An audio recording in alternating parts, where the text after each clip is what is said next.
If you are a female runner over 45 and you feel like your body has changed the rules on you, especially around weight, energy, and how your clothes fit, I want you to know two things before we get into this. First, you're not imagining it. And second, it is not as simple as saying it's just menopause. At Coach Parry, we have worked with over thousands and thousands of runners through our online training platform. And a huge number of those runners are women, going through perimenopause, menopause, and postmenopause. We have seen the same frustrations come up again and again. Women tell us, I'm still running, but I'm gaining weight. They say, I'm eating the same way I always have, or I've tried to change my diet, but my body is not changing. They say, I'm training more than before, but I feel softer, heavier, and more tired. And very often, the first thing they blame is hormones. Now, hormones do matter. I'm not going to sit here and tell you that they do not, because that would just be ridiculous. If you're waking up at 3 a.m. in a sweat, feeling exhausted, craving foods you usually don't crave, feeling more stressed, or noticing that your body is storing fat differently, then yes, hormones are definitely a part of that conversation, but they are not the whole conversation. And that's actually good news, because if we blame everything on hormones, we end up feeling powerless, as if menopause is this invisible force that has taken over the steering wheel and we are just sitting in the passenger seat, hoping for the best. What I want to show you today is that there are still levers that you can pull. Not magic levers and not quick fix levers, not drink this tea and wake up with a new metabolism kind of nonsense. Real, practical levers that affect how your body manages weight, muscle, energy, and running through this stage of life. So let's start with the big misunderstanding. A lot of women believe that menopause causes weight gain because their metabolism suddenly collapses, almost like someone pulled the plug out of the wall and now everything has stopped working properly. But the reality is a lot more layered than that. As we get older, body composition changes. That means we can lose lean muscle mass, gain body fat, and often notice that fat sits more around the middle than it used to. For a lot of women, this seems to happen right around perimenopause or menopause. So naturally, menopause will get that blame. But we have to be careful here because age, muscle mass, total daily movements, stress, sleep, nutrition, and hormones are all involved. Menopause is not acting alone. It's more like a messy family group chat where everyone is contributing to the chaos, but one person gets blamed for the whole thing. So when a runner says, I'm gaining weight because of menopause, I would rather ask, what has changed in the whole system? Has sleep changed? Has stress changed? Has your strength training dropped off? Are you eating enough protein? Are you still moving as much across the whole day? Or are you only counting your runs? Are your easy runs too hard, leaving you tired and less active later? Are you trying to lose weight by cutting food so much that your training and your recovery suffer? Those questions give us much better answers than simply saying it's hormones. Let me explain this in a way that makes sense. Think of your body like a household budget. Every day you have energy coming in and you have energy going out. The energy coming in is food. The energy going out is everything your body uses to function and move. Most runners only think about the obvious expenses. The run, the workout, the long run, the gym session. I mean, let's be honest, if that even happens.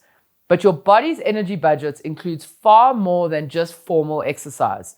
It includes your basal metabolic rate, which is the energy your body uses just to keep you alive and functioning.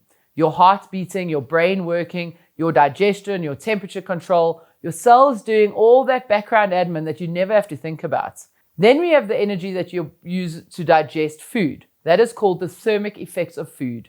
Then we have structured exercise like running. Then we have all the other movements you do during the day, which is often the part women forget about.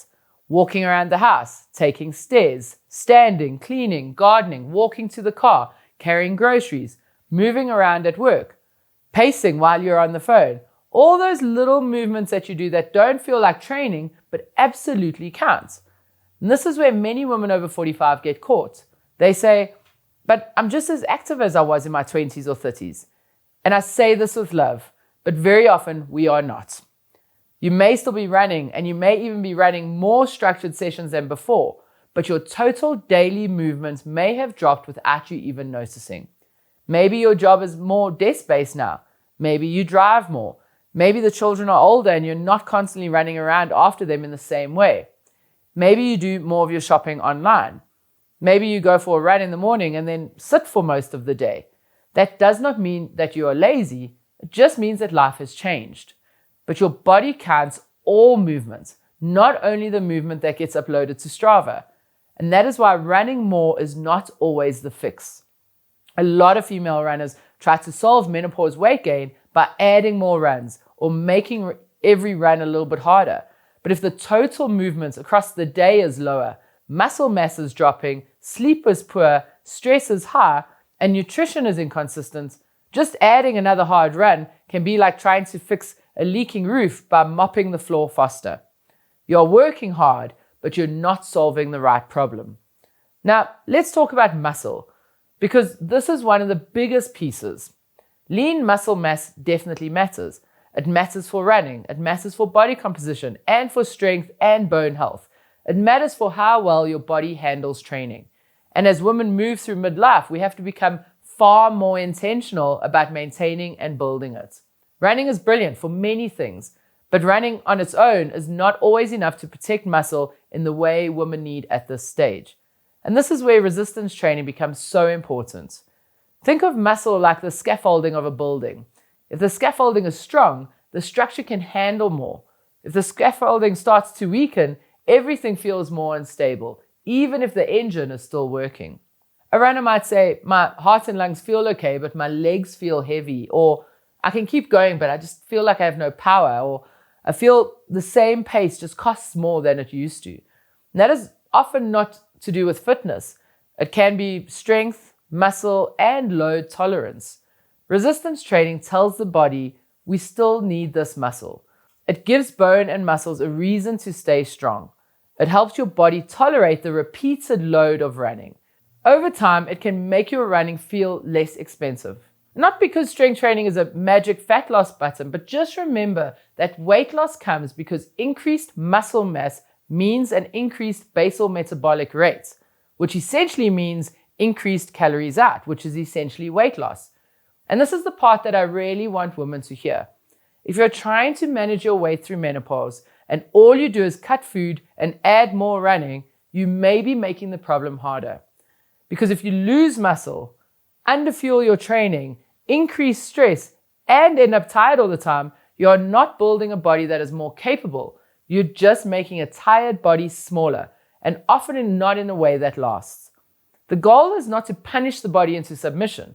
The goal is to build a body that can run, recover, hold muscle, manage energy better, and feel strong again. Now, we do need to talk about calorie deficit because we cannot avoid that conversation. For weight loss to happen, there does need to be an energy deficit over time. That's just plain physiology. But the way women often try to create this deficit is where things go wrong. They cut too aggressively. They remove carbohydrates. They skip meals and they underfuel runs. They train harder to make up for eating. And then they feel exhausted, irritable, hungry, flat, and frustrated because the body still does not seem to respond. That's not a sustainable strategy. For female runners over 45, the goal is not the biggest deficit possible. The goal is a small, sustainable deficit that still allows you to train, recover, maintain muscle, sleep reasonably well, and function like a human being who can hold a conversation without wanting to throw a shoe at someone. If you're running, you need fuel. If you're strength training, you need fuel. If you want to hold onto muscle, you need protein. If you want to perform well, you still need carbohydrates. Carbohydrates are not the villain. They are often the thing that allows you to train properly. The question is not, how little can I eat? The better question is, how do I fuel the work, protect the muscle, and create a realistic deficit if fat loss is the goal? That is a much more grown-up conversation. It's not as exciting as a dramatic diet with a name and a rule book, but it works far better for real life. And let's talk about real life for a moment, because this is where women are often very hard on themselves. You might be running, working, caring for a family, managing a household, trying to sleep through hot flushes, dealing with stress, maybe feeling less confident in your body, and then wondering why fat loss feels harder. Well, of course it feels harder. The environment has changed. That does not mean that you cannot make progress, but it does mean that the strategy needs to respect the current reality of your life. And this is where hormones still matter. Hormonal changes can influence sleep, appetite, fat distribution, energy, insulin sensitivity, mood, and how you respond to stress. So no, it's not just hormones, but it's also not nothing to do with hormones. It is both. Hormones change the environment. Lifestyle determines a lot of what happens inside of that environment. I often think of it like running in wind. If you are running into a headwind, you do not pretend that that wind is not there. But you also do not sit on the pavement and say, well, that's it then. You adjust your effort. You change your strategy. You stop judging yourself by the pace you would run on a calm day. And menopause can be a little bit like that. The conditions have changed, so the strategy needs to change. And one of the worst strategies is using running as a punishment. This is something I see a lot. A woman feels unhappy with the scale, so she pushes the pace. She perhaps eats more than planned, so she adds a run.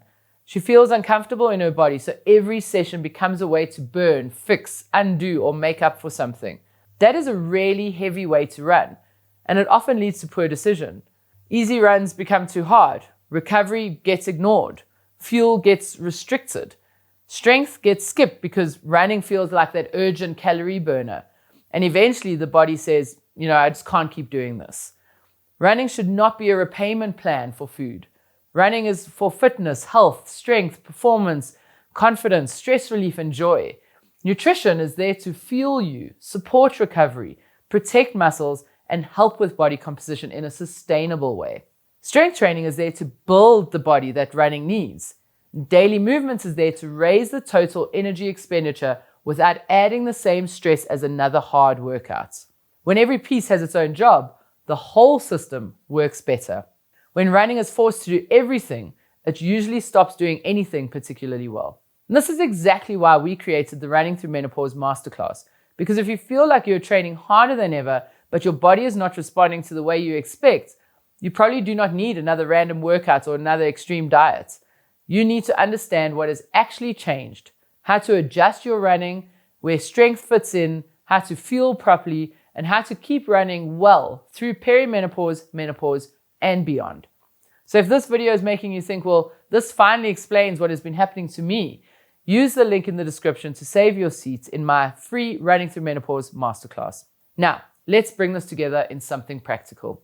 If you're a female runner over 45, struggling with weight gain or body composition changes, I would start with 6 questions. First, am I doing resistance training consistently, or am I relying on running to solve everything?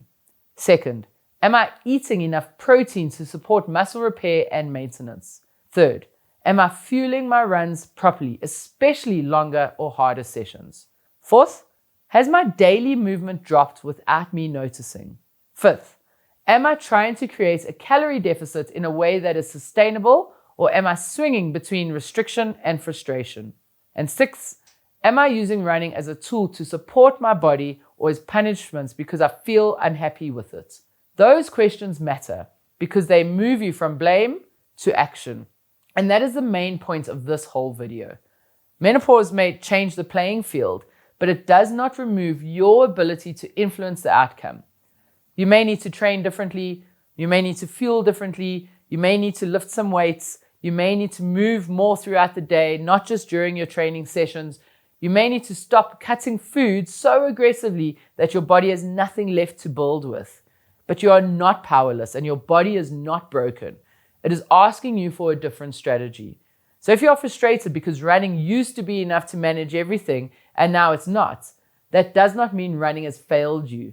It means running can no longer be the only tool in your toolbox. You need strength, you need fuel, you need recovery, you need daily movement. You need a realistic approach to nutrition, and you need to stop making menopause the villain while also not pretending it's irrelevant. The truth sits in the middle.